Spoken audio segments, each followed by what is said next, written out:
Hello everyone, I'm Emma Watson. I'm delighted to be welcoming you all to the opening of the Into Film Festival. It's an honour to be joined by Malala Yousafzai. Hello Malala. Hello. First, I just wanted to say how wonderful I thought the film was and that you're just my absolute hero, so this is... It's my great honour to see you as well. Oh, so excited. That's really kind, thank you. I think the best part of the film for me was that you got to see what obviously made you so extraordinary, but more importantly, ordinary, which shows that anyone can encourage change, and I just thought that was a wonderful message from the film. Do you have a sense of a tangible goal that you would like the Malala Fund to reach within your lifetime? So it's my simple dream and very straightforward. I want to see every child to get quality education. And in order to make sure that that dream comes true, we have to work hard and we have to take action. And that's why through the Malala Fund, we are working each and every day. And now the Sustainable Development Goals are going to be set up. So we are raising our voice saying that not just primary education should be focused on, but both primary and secondary education should be available to every child. And this has been my mission, and I'll make it come true. I'll try my best. How does it feel to have your story shown on film and screened to thousands of young people today as part of the Into Film Festival? It's quite interesting, but I don't like seeing myself on TV, or I can't even hear my voice. So, but once the film was made and I watched it, it really inspired me the way Davis Guggenheim, the director of the film, has delivered our story through animation and spread the message of education across the world. And it was his commitment to this goal that led to the making of this movie. And it covers, as you have seen it, it covers like the family story and how we stood up for the right to education at that hard time of terrorism in Swat Valley.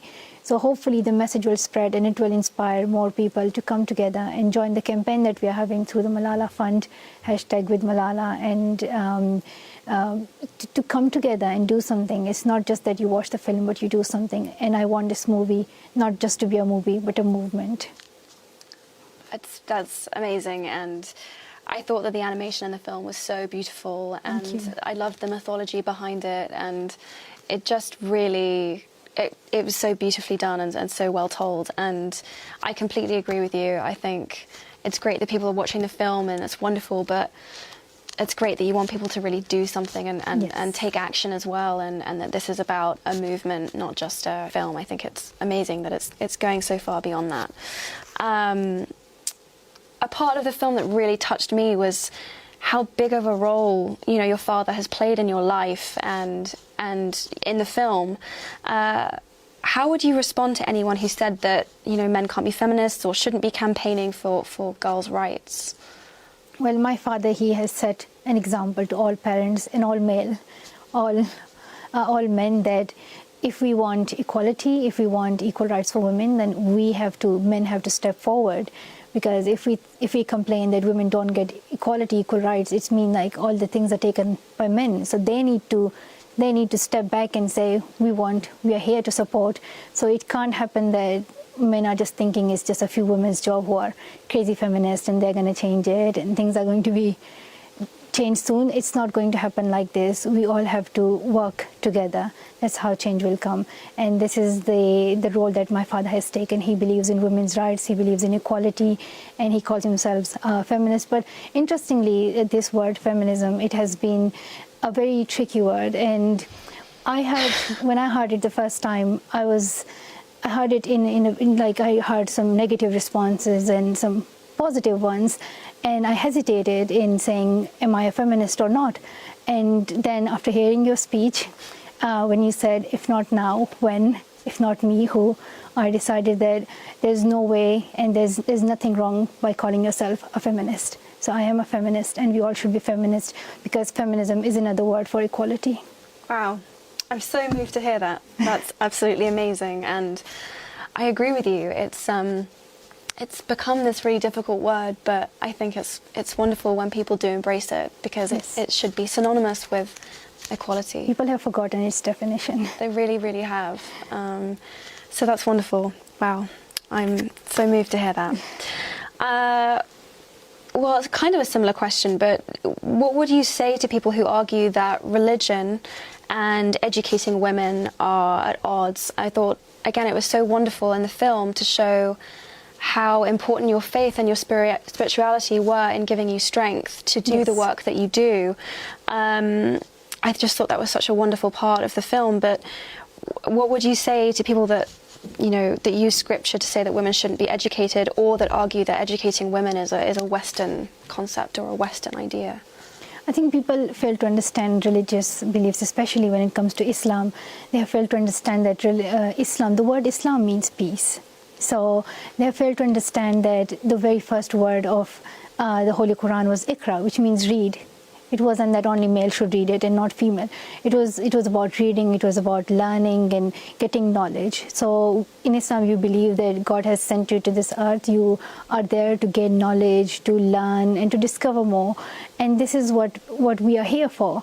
And so people have just misinterpreted the religion. And for me, Islam is a religion of peace, which is for the goodness and of whole humanity. And it's for the brotherhood, kindness, patience, love for each other. And I don't know why, like, people just go crazy and kill each other and start terrorism. Just live a better life and be kind. Why is it so hard to love each other? That's amazing. And yes, I completely agree. In terms of brothers, it's different, because I have two brothers and we are never good to each other. We fight. That's a separate case, but overall, I can relate. I actually have brothers. There's a lot of fighting that goes on. It's not very peaceful. All my prayers are with you. Yeah, tough for the parents. I was wondering, are you excited to see Hillary Clinton, a woman running for president in the US? Well, I don't really have any views about, like, I don't really know. I haven't really decided on which political side I am in America. I'm not. But I really think America needs a woman president. That's what I think. I agree with this. Very trivial question compared to some of the others, but I had to ask. That really, really bright pink colour that you wear, it's one of my absolute favourite colours, and I see you with it a lot, and I wondered if it was lucky or if it had any sort of special meaning to you. I don't know, but I have always liked pink colour, and when I was going to the UN speech, I wore pink that day. I don't know why. And so yes, and now the film is all pink, orange too. And pink, so pink is everywhere. Yeah, yes, must be a thing. I feel it's nice because I get the impression that you're someone who is generally sort of, shy, that is struggling with all of the attention that's being thrust on her. But I thought it was wonderful that you'd chosen this bright colour, which meant that you wanted to be seen and you wanted to spread your message in spite of that. And I thought that was wonderful. Thank you. As a big book fan, I have to ask you, what was your last favourite book? Was there anything that you read in the last year that you just fell in love with?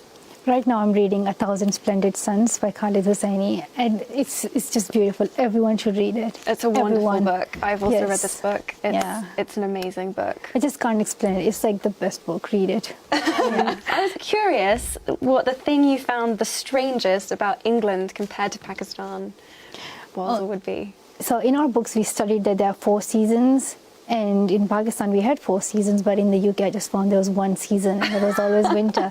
That was quite surprising. Then another surprising thing was that in the UK people follow traffic rules. Which is quite surprising in our country.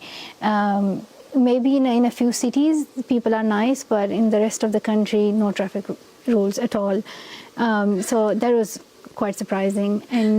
But then more than that, it's the love of people and how they have given so much support, and I have never felt like being from another country. It's just, I have so many friends here, and all the teachers in my school, they have been supporting me and keeping me like a normal girl, and that's what's really good, and I love it. Yeah, I'm gonna stay here. Okay, I'm glad to hear that. I'm really glad to hear that, because I know you have to deal with being famous, and I was going to ask you what I sometimes get asked, which would be what you would do if you could be anonymous for a day. And then it stopped me dead in my tracks, because I realised exactly what you would do, and it really struck me, what you've sacrificed for your ideals and your dream and this movement, and it made me really emotional, actually. And so I just wanted to thank you again for being who you are and for being so brave. So other than going home, is there anything that you like the idea of doing if you had magical powers and you could be invisible for a day, what you would do? Well, I haven't gone back to Pakistan for 3 years since the attack, and I would love to go back to my country. And it's just to achieve the goal I have, because sometimes people feel like I've got the Nobel Peace Prize and the book and the film, they are released, and like there's nothing else that I need, but people fail to understand that my goal, which is to see every child going to school, hasn't been achieved yet. And that's what I want to see come true. And it's really important that we come together and we support each other. This is about the future of all those 66 million girls who cannot go to school right now. It's about our future. It's going to affect every one of us. If so many children are out of school, they don't get education, and they have, girls especially, they have potential, they can contribute to society. If you are stopping half of the population not to come forward, how can you think of progress and achievements? So it's important that we think it's our responsibility to participate actively in bringing change. It's we who can bring change. 66 million girls is such a huge number. It's such a massive number to think about that can't go to school at the moment. So those are my questions. And I know that very sweetly we have questions from members of the audience, which is brilliant. So I'll stop taking up all of the time. Why is it important for girls and boys to be treated equally? And this is from Grace Dane at Mill Primary School in Leicester. I think it's that to treat everyone as a human being, and just because your gender is different does not mean that you should be treated differently and you should have certain jobs and you shouldn't have certain things in your life. That's like you challenge that very concept of inequality based on your gender. Your gender should not be it should not create any difficulty in the choices that you make. It's a very simple thing, like it's about equality, it's about feminism, it's about saying that we're all human beings. Why you separate us just because our gender is different? Absolutely agree. Which of your teachers inspired you the most? And this is from Delano in Manchester. I should say, like, my father was a teacher and he inspired me. But your parents can be your teachers, and it's like the first stage when you start learning. But also, I love all my teachers, like here in the school in the UK, and all my teachers in Pakistan school. I just love all my teachers. I'm really scared of teachers as well. Yeah. Okay, yeah. So love and fear, yes. both together. Yeah. That's good. If you could give us 12, 13-year-olds any advice, what would it be? And this is from Jake in Northern Ireland. I think an important thing that you should know at this stage, 12, 13 years of age, is that don't think that you are young and you can't do something. When I was writing the blog for BBC, I was just 11 years old. When I started speaking out, that was my age, the age which you are at. So don't think that your age can stop you from going forward. As we talk about gender, as we talk about religion and all these things, age is also one of them. So don't think you're young, so you don't have ideas and your ideas won't work. And sometimes we just think I'm young, so I'm not at the stage where I can just make a bigger change and I can explore all the big ideas. Age cannot put limit to what you want to do. So come forward and do the things that you want to do. Don't think that one day I will grow up and I'll do things.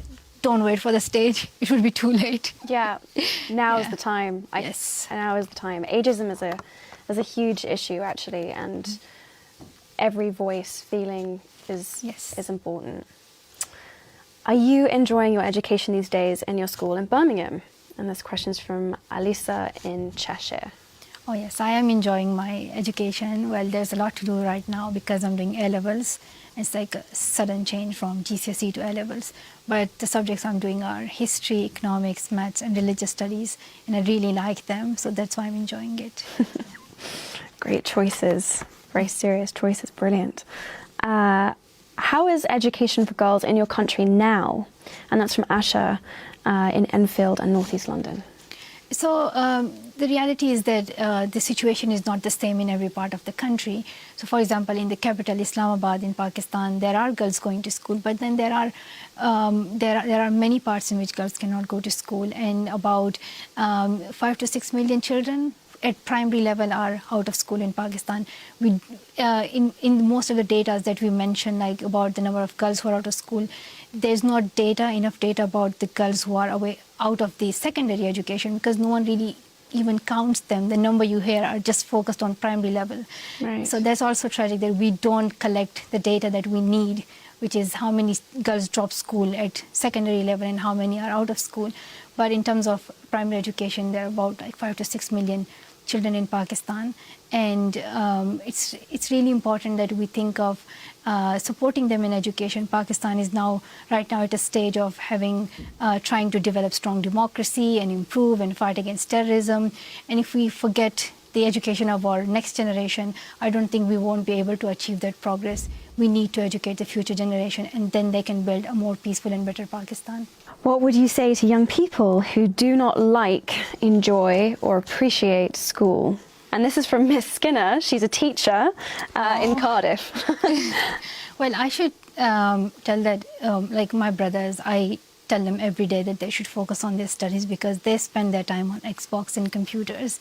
And sometimes we go to school every day, and it's for many, many years of our life. But in between, we forget its importance. And I know its importance because when I was 11, I was stopped from going to school.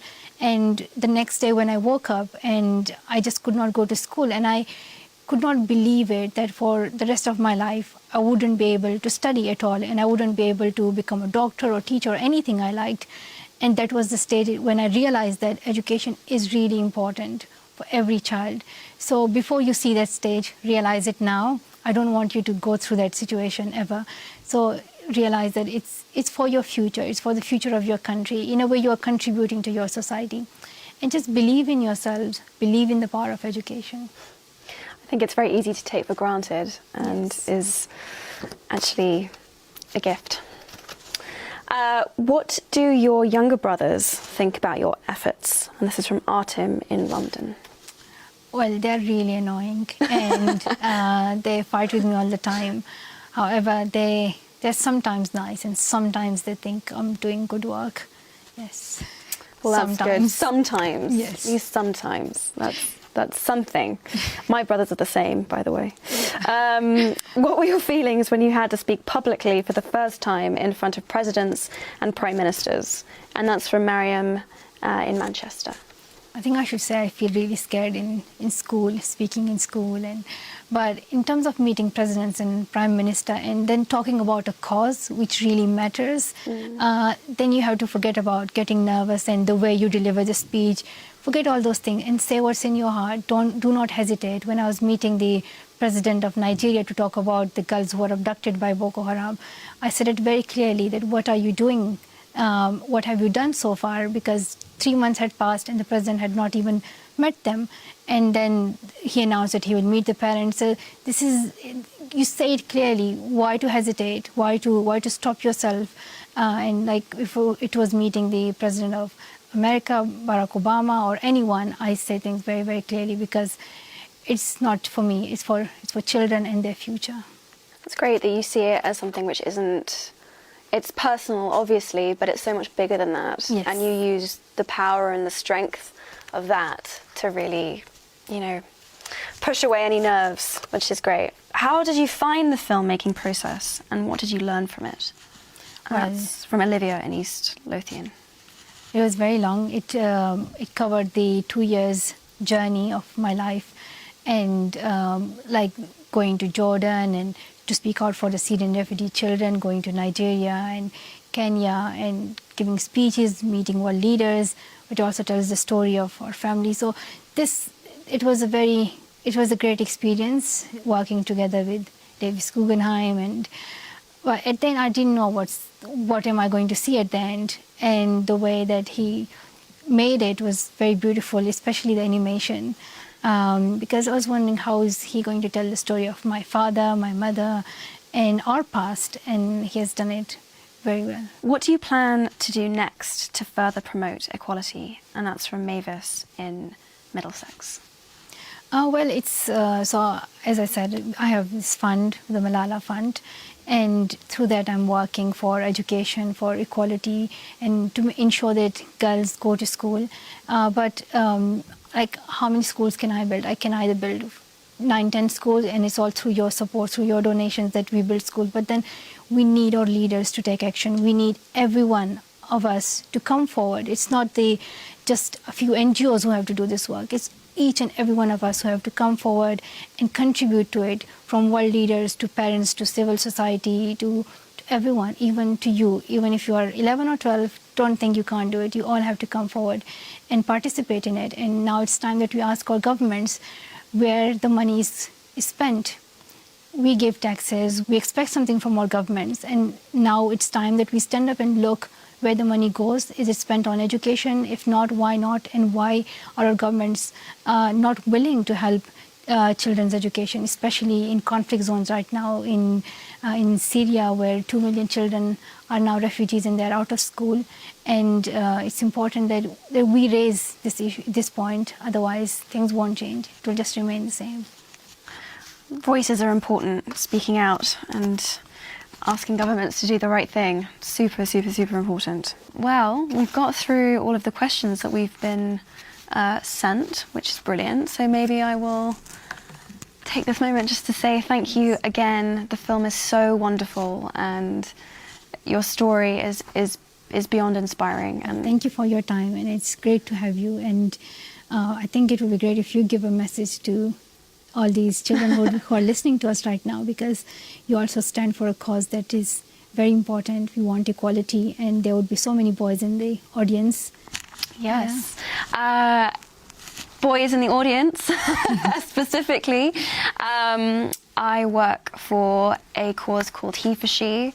If you haven't signed up yet, then that would be wonderful. But we really need you as the next generation to extend a hand to the girls and the women in your life, and to include them, and to make sure that they can live their lives without discrimination, and that they have access to the same opportunities that you do.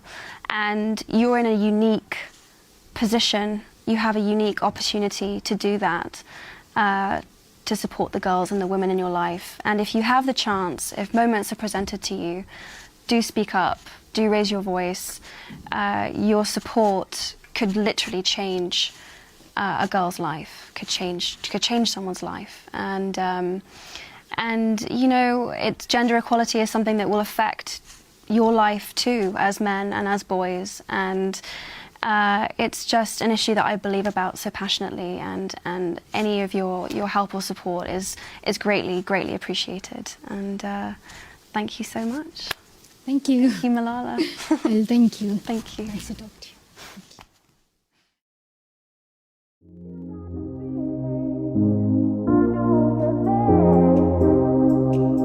Thank you.